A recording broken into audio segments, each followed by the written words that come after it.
fifth graders.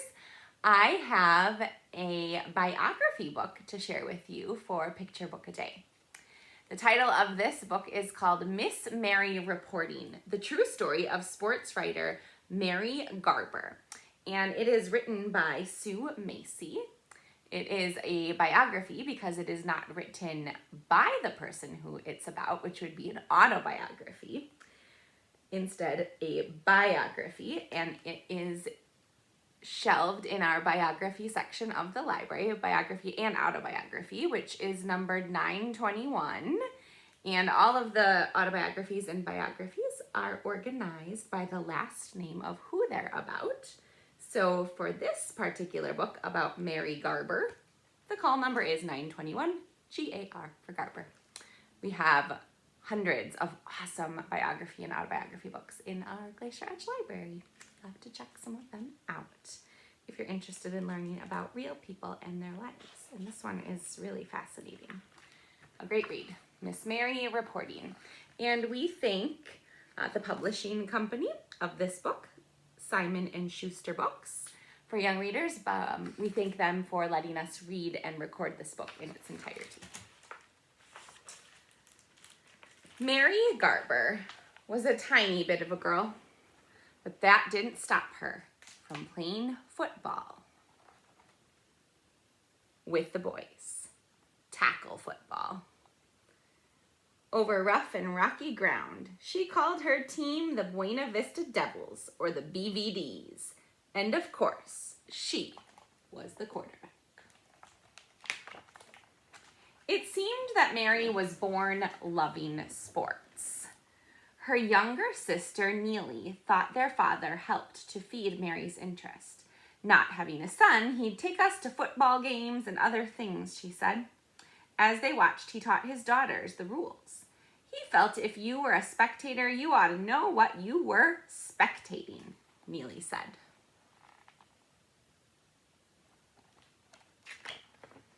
When she wasn't playing or watching sports, Mary was reading all she could about them. She followed boxing and baseball and loved the football team from the University of Notre Dame in Indiana. But Mary's mother wasn't as patient with her sports-loving daughter as her husband was. Neely said Mrs. Garber believed that a girl ought to behave like a girl.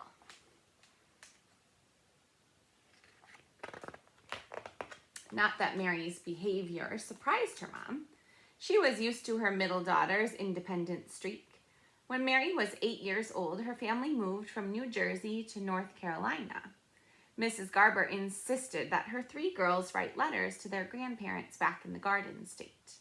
Mary's older sister Helen did as she was told. So did Neely.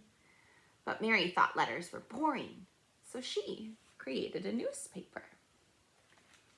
In the Garber News, Mary reported all the news and drama from her neighborhood just outside of Winston-Salem. School was closed for the summer. Neely stepped on attack. The BVDs won another game. The family poodle was run over by a car but escaped injury by crouching in a rut in the bumpy road. Writing the Garber News came naturally to Mary. Early on, she set her sights on a career as a newspaper reporter. But opportunities were scarce when she graduated from college. She finally took a job as a society reporter for the Twin City Sentinel, a paper in Winston-Salem. Society reporters wrote about parties and other social events. They had to describe the glamorous clothing people wore. That was not at all Mary's cup of tea. At one dance, Mary remembered, I got the wrong dress on the wrong lady. After that, she brought along a friend who worked at a clothing store to help. Mary got her big break when the United States entered World War II. Many of the nation's young men joined the armed forces, leaving women to take over their jobs on the home front.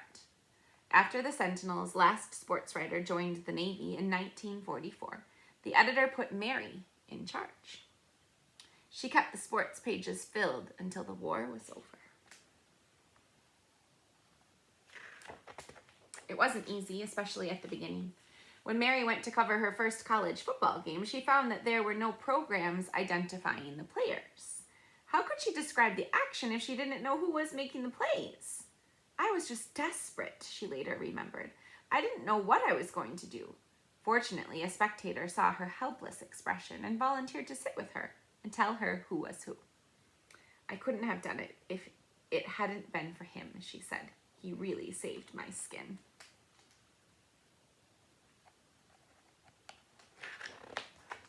World War II came to an end, and Mary's boss moved her to the news desk. But a year later, she went back to sports for good, just in time to witness an important milestone in baseball. In 1947, the Brooklyn Dodgers added infielder Jackie Robinson to their roster. Back then, African-American athletes like Jackie played baseball in the segregated Negro leagues. When he joined the Dodgers, Jackie became the first black player in the major leagues since the 1880s.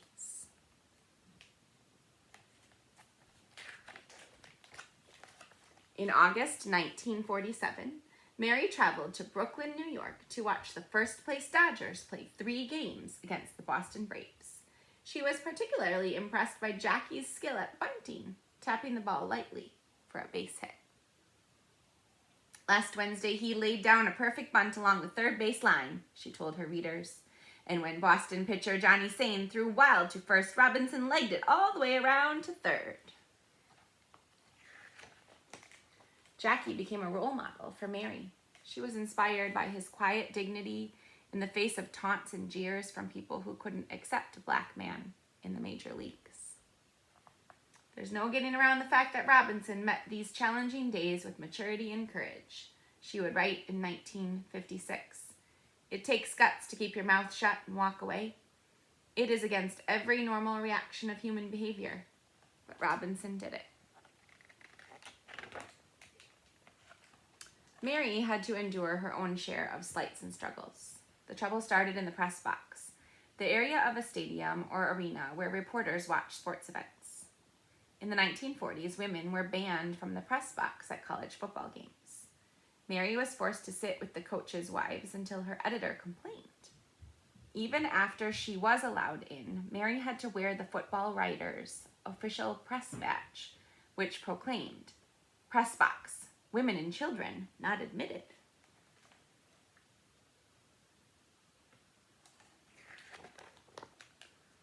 Locker rooms posed another problem. After a game, male reporters headed into the team's locker rooms to interview players while they were changing into their street clothes. But Mary had to wait outside. By the time the players came out to talk to her, the male reporters had rushed back to write their stories. The players also wanted to go home, making it hard for Mary to get good quotes. A few skipped out on her altogether. Sometimes being a female sports reporter brought unusual requests.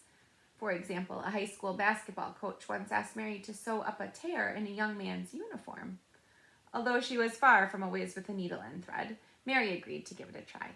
"I nearly died during that game," she said, "because every time that kid went up for a rebound, I thought, oh gosh, those pants are going to rip and his pants are going to fall down and I'm going to be really embarrassed. But I'm proud to say that they held." You can see where she sewed them. Mary did her job with steady determination. Soon readers looked forward to her bylines. Coaches started to know her and respect her, and young athletes were eager to talk to her. When Mary started working for the Sentinel, many schools in the South were segregated. White children went to all white schools and black children went to all black schools. The newspaper rarely covered games at Winston-Salem's all black schools, but Mary changed that. "It seemed to me that black parents were as interested in what their kids were doing as white parents were," she said. Before long, black athletes were watching for her, hoping she would show up to write about their games. Mary showed up for more than 50 years. She wrote about baseball, football, basketball, tennis, track and field, and just about every other competitive contest, including marbles. She officially retired in 1986 at age 70. But after that, she kept coming to work every day and writing at least 3 articles a week. By the time Mary gave up this daily grind in 2002, people realized what an extraordinary career she'd had. She won awards and was voted into the Sports Writers Hall of Fame. These honors were part of Mary's legacy as a sports writer, but so were her encounters with people she'd written about years before. Time after time, these adults showed Mary folded, yellowed newspaper clips with her byline that they'd been carrying in their wallets for decades. Mary understood why her reporting had a lasting impact. I tried whenever I wrote about kids to be as positive as I could, she said. If you can give a kid a pat on the back, or if you can tell him he's done well, or you can make him believe in himself, you can make a difference in his life.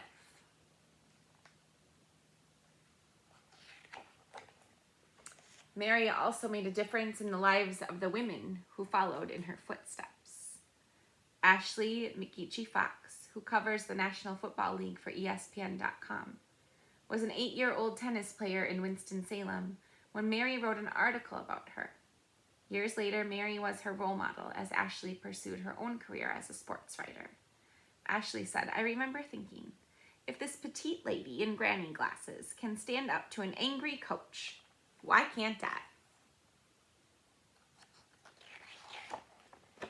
According to Mary, the greatest compliment she ever got came from a young boy. It happened in the 1950s when Mary was covering the Soapbox Derby in Winston-Salem. A friend of hers who was sitting in the stands overheard a conversation between two African-American boys about 8 and 10 years old. The older boy pointed to Mary and asked, "Do you see that lady down there on the field?" The second boy nodded. "That's Miss Mary Garber, and she doesn't care who you are or where you're from or what you are. If you do something, she's going to write about you."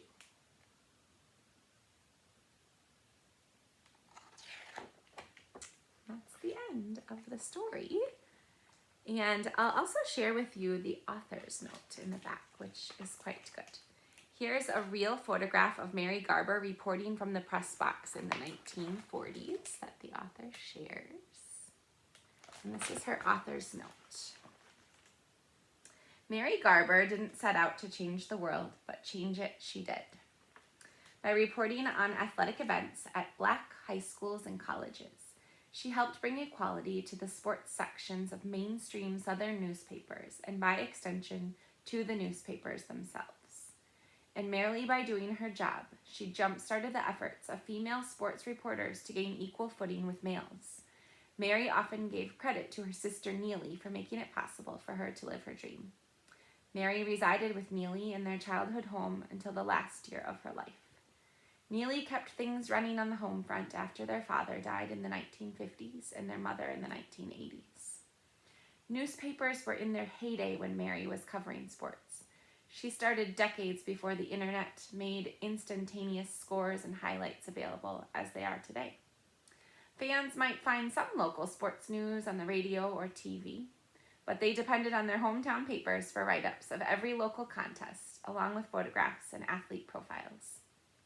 Despite retiring when she was 70, Mary continued to write for the Winston-Salem Journal regularly until she was 86 years old. She stopped only when her eyesight and hearing began to fail. But sports were the center of her life right to the end. During her final months, a minister asked Mary what she hoped would be her spiritual reward in heaven. She immediately had an answer: football season. Sweet. So that was the note from the author in the back. And it's interesting, she gives some acknowledgments here as well. And she says, "On some levels, it was easy for me to understand where Mary Garber was coming from. After all, she was a sports lover like me and a writer also like me. But Mary grew up and worked in North Carolina, and that was unfamiliar ground for me. So I headed to Winston-Salem to get to know Mary and her surroundings. Fortunately, that city is the home of the Forsyth County Public Library and its wonderful North Carolina room. That archive is under the direction of librarian Fam Brownlee, a fount of local history knowledge. Fam was a wonderful guide and a valued witness as he played high school sports when he was young and knew Miss Mary. I thank Fam and his colleagues for all their help." So that gives you a little bit of background on how the author learned about Miss Mary in order to write this biography about her and her inspiring story. Pretty cool. The back of the book also has a timeline of her life. and just some additional resources as well, resources for all ages, and some of the sources that she used as she was writing the book as well. It's kind of fun to look at the back matter in the picture book too, because you can learn a little bit of additional information. So I hope you enjoyed Miss Mary reporting as much as I did. What a cool person and her life to learn and read about. Have a good day, everybody.